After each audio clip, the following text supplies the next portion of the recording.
नमस्कार, news for nation देख रहे हैं आप। मैं हूं आपके साथ रश्मि। बिहार में एमएलसी का चुनाव होना है, ऐसे में इसको लेकर सभी राजनीतिक दलों की तरफ से तैयारियां की जा रही है। खासकर अगर हम बीजेपी की बात करें तो बीजेपी इस बार 13 सीटों पर चुनाव लड़ रही है, जिसमें से एक सीट केंद्रीय मंत्री पशुपति कुमार पारस को बीजेपी ने दिया है। ऐसे में अब बचे हुए 12 सीटों पर बीजेपी 3 नए चेहरे पर दांव खेलने जा रही है। आपको बताएं कि जो लिस्ट बीजेपी की तरफ से तैयार किए गए हैं उसमें 9 पुराने कैंडिडेट को ही जगह दी गई है, तो वहीं 3 नए चेहरे पर दांव खेलने की तैयारी इस बार बीजेपी की तरफ से की जा रही है और साथ ही साथ जीत के दावे भी किए जा रहे हैं। इसको लेकर बीजेपी में मंथन हुआ है, राय विचार किया गया और उसके बाद ये अंतिम सूची बीजेपी ने निकाली है। ऐसे में क्या कुछ तैयारियां बीजेपी की तरफ से की जा रही है और किन किन रणनीतियों के तहत इस बार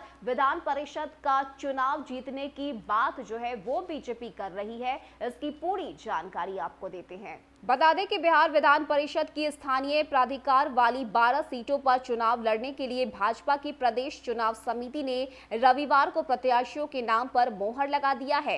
पार्टी ने 12 में निवर्तमान 9 विधान पार्षदों को उतारने का निर्णय लिया है। वहीं 3 सीटों औरंगाबाद, दरभंगा और सिवान के लिए चुनाव समिति ने प्रदेश अध्यक्ष और प्रदेश संगठन महामंत्री को अधिकृत किया है। दोनों अंतिम रूप से निर्णय कर केंद्रीय चुनाव समिति को नामों की सूची भेज देंगे। इससे पहले भाजपा प्रदेश चुनाव समिति की बैठक प्रदेश मुख्यालय में प्रदेश अध्यक्ष डॉक्टर संजय जायसवाल की अध्यक्षता में संपन्न कराई गई। चुनाव समिति की बैठक में आगामी 4 अप्रैल को 24 सीटों पर होने वाले विधान परिषद के चुनाव में तैयारियों और उम्मीदवारों के चयन पर विचार मंथन किया गया। भाजपा के प्रदेश मुख्यालय प्रभारी सुरेश रुगटा ने बताया है कि एनडीए उम्मीदवारों की जीत सुनिश्चित करने के लिए पार्टी नेताओं ने विचार विमर्श किया है। इस बैठक में उम्मीदवारों के नामों पर चर्चा और साथ ही उनकी जीत सुनिश्चित कराने के लिए रणनीति भी बनाई गई है। बिहार इकाई इस निर्णय से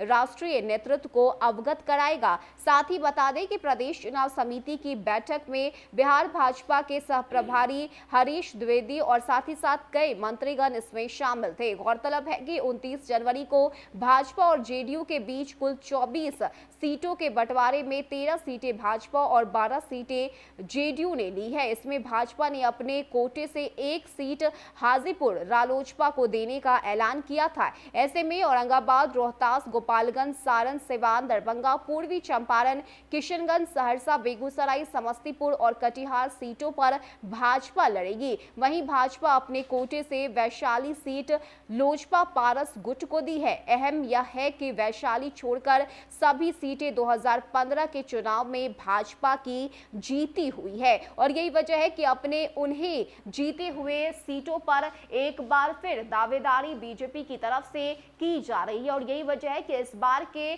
चुनाव को लेकर बीजेपी ये निश्चिंत हो चुकी है कि ये सीटें बीजेपी के खाते में ही आने वाले हैं। ऐसे में ये लिस्ट अब बीजेपी की तरफ से तैयार कर ली गई है, उम्मीदवारों की सूची जो है वो तय कर ली गई है और उसी के आधार पर आगामी वोट हासिल करने की अब रणनीति बीजेपी की तरफ से बनाई जा रही है। खासकर अगर हम बात करें तो बिहार विधान परिषद के चुनाव को लेकर इस बार बिहार के अलग अलग राजनीतिक दलों की तरफ से जीत के दावे किए जा रहे हैं, लेकिन अहम बात यह है कि 2015 में जिन जिन सीटों पर बीजेपी ने अपने कैंडिडेट को उतारा था, इस बार भी वही सीटें हैं और जीत के दावे भी बीजेपी की तरफ से किए जा रहे हैं। ऐसे में देखने वाली बात होती है कि 4 अप्रैल को जब वोटिंग की जाती है और 7 अप्रैल को जब नतीजे सामने आते हैं तो क्या कुछ तस्वीरें बिहार से देखने को मिलती है। फिलहाल के लिए इतना ही। ज्यादा अपडेट के लिए आप बने रहिए न्यूज फॉर नेशन के साथ। नमस्कार।